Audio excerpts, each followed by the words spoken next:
Hey everyone, how's it going? Matthew Kadish here, author of the Earthman Jack Space Saga and editor-in-chief at dailygeekery.com, your number one news site for everything I find interesting.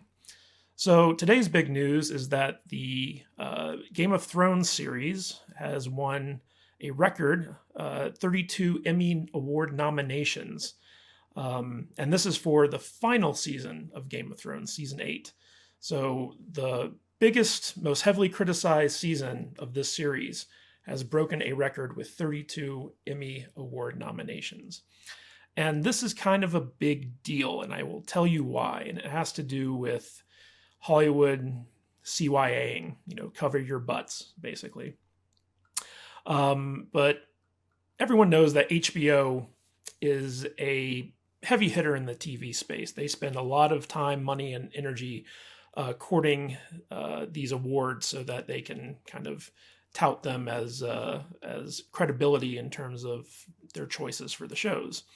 And, Game of Thrones isn't the only HBO show that's gotten a lot of Emmy nominations. Chernobyl, Sharper Objects, Veep, and Barry have all scored some Emmy nominations as well. But HBO has somehow finagled their way into getting 32 Emmy nominations for Game of Thrones.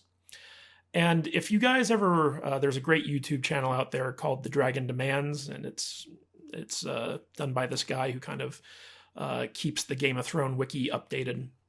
And he has a lot of great information on the show in particular, and specifically about how Benioff and Weiss, David Benioff and Weiss, basically kind of gear each season of their Game of Thrones show for awards baiting, basically. They specifically write certain things that they know the Academy will like and that will get them not only nominations, but possible wins. So like they've been trying since, I guess, season 5 is when the kind of awards kick really started to affect the show.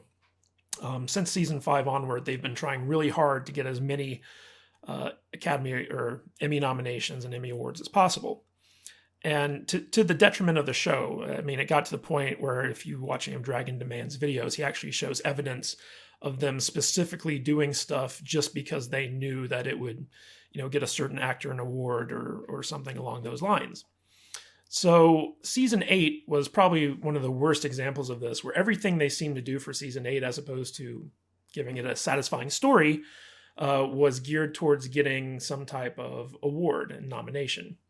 And if we look at this this article here, we can actually see the different nominations that it got. Now, a lot of this stuff is for the actors. So Emilia Clarke and Kit Harington both got a nomination for a lead actor in the series.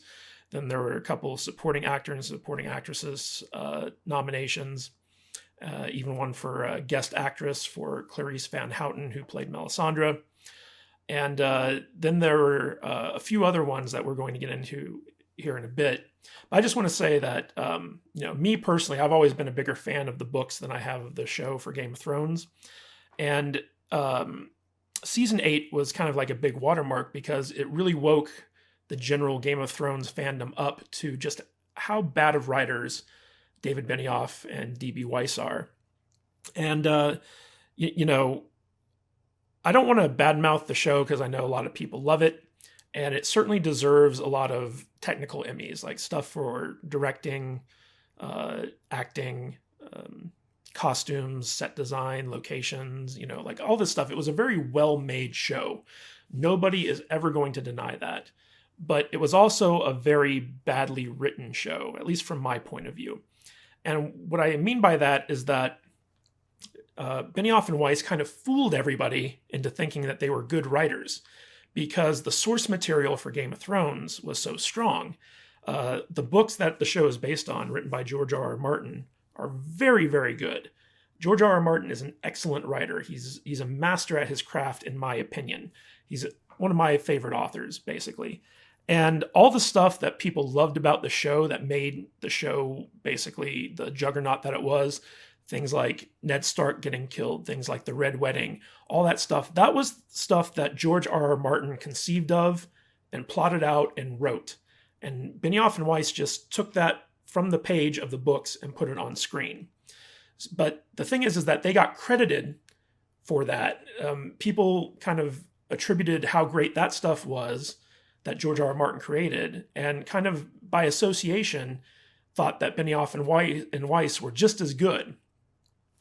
But when you start looking at the stuff that they had to come up with on their own for the show, it becomes very obvious very quickly that they're terrible writers.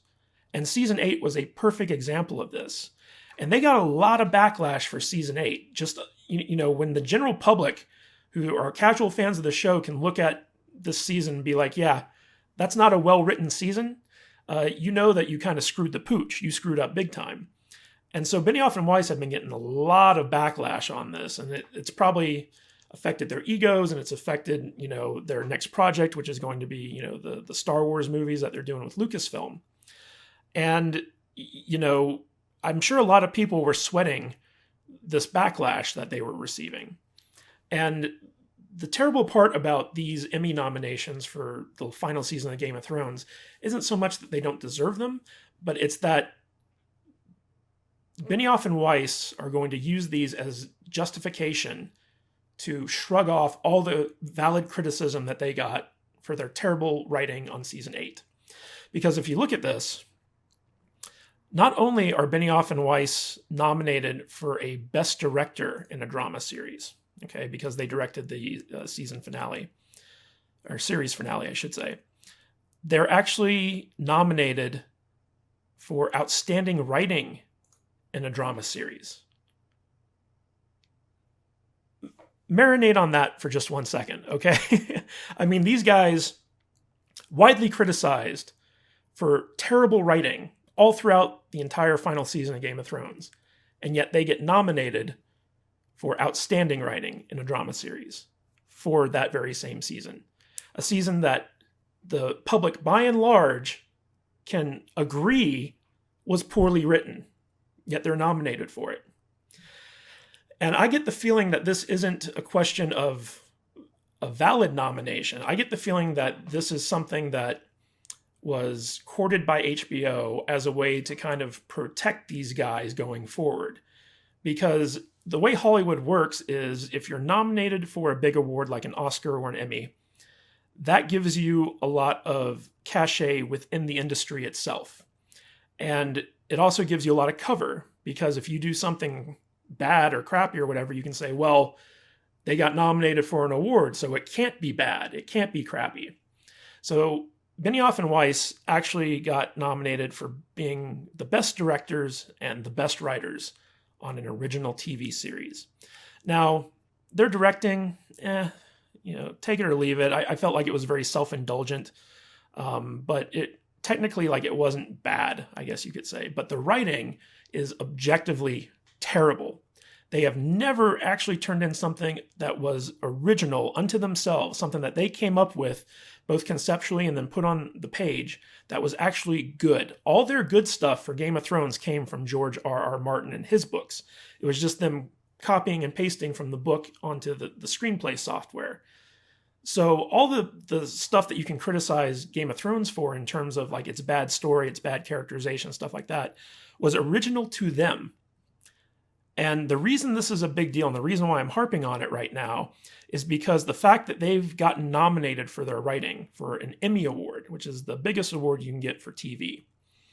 This is a way of not only dismissing all the criticisms that were levied their way for their handling of season 8, but it's also a way to shield them from criticism going forward with their Star Wars movies. Because you can say, oh, they botched season 8 of Game of Thrones, they're going to botch their Star Wars trilogy because they're terrible writers. But now, Lucasfilm and all their minions can kind of trot people out and say but they were nominated for an award for their writing, so they can't be bad. And that's the real danger here. Because this isn't so much for the public at large, because I think most people are smart enough to see through that. But this is more for them and their ego, in the sense that because they've been nominated for an award, and God forbid if they win the award, they can basically mentally justify the fact that they can ignore all the criticism leveled their way and not improve or change anything they're doing to become better writers. And that's the real problem with Hollywood, is that you have all these people who live in a bubble and they don't react well to criticism. And so when you have legitimate criticism coming their way that they should pay attention to and they should listen to and they should learn from, you have stuff like this happen that shields them from that and gives them an excuse to just toss it aside and not care about it. And that, my friends, is how we never get good movies or TV shows again.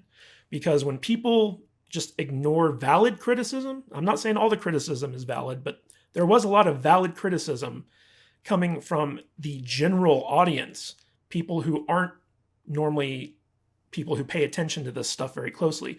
They're coming out and saying this was badly written. And these guys are just going to ignore all that because of these award nominations, because they can now justify ignoring it. They can say, hey, I'm an award winner or I'm an award nominee. I didn't do anything bad. You guys have bad taste. What I did was okay. It was award worthy. And so going forward with their Star Wars movie, this is what you're going to see as a defense. You're going to see people coming out of the woodwork defending them, saying like, oh, they got nominated. You know, their final season wasn't bad. It got nominated for Emmys. They got nominated for writing. They got nominated for directing. They're brilliant. You know, like you guys are just haters. And that's dangerous, because that's going to be what's coming down the pipeline in order to justify even more bad decisions from these guys. Now, as producers, I actually think they're pretty good. They were really good with casting. They were really good with kind of planning out the seasons and doing these big, impressive set pieces. But these guys, Benioff and Weiss, they're not good storytellers when left to their own devices. I mean, was it David Benioff, I believe, was the one who wrote X-Men Origins Wolverine, which is one of the worst comic book movies ever written. So, you know, these guys, they have big egos, and they basically write creative checks that they can't actually cash because they don't have the skill or the wherewithal to do it. And as soon as you saw them veer off from Martin's original source material, this became a full issue. This became blatantly obvious. And I'm really worried about, you know, these Emmy nominations, because if, just the fact that they got nominated in the first place, that's a validation of their skills right there. And that's enough for them to dismiss any criticism. But if they, God forbid, should win either of these awards, whether it be director or as a writer, they can now say, I am an Emmy winner. And that gives them basically carte blanche to do whatever they want, no matter how bad of an idea it is within the industry. And they can kind of write off that award win for the rest of their careers. You know, and because they'll always be able to say on whatever project that they're involved in, Emmy winner D.B. Weiss or Emmy winner David Benioff. And people hear that and they're just like, oh, well, they won an Emmy. They must be good. But they're not. They're terrible. And, you know, I hate to be so negative about these guys because writing is a hard job. But I think I'd be less critical if they weren't just so arrogant about their terrible writing abilities. Like, they really do think that they're the God's gift to screenwriting, and they're really not. Every good thing they ever did came from George R.R. Martin, who is a far better writer than any of them could ever hope to be.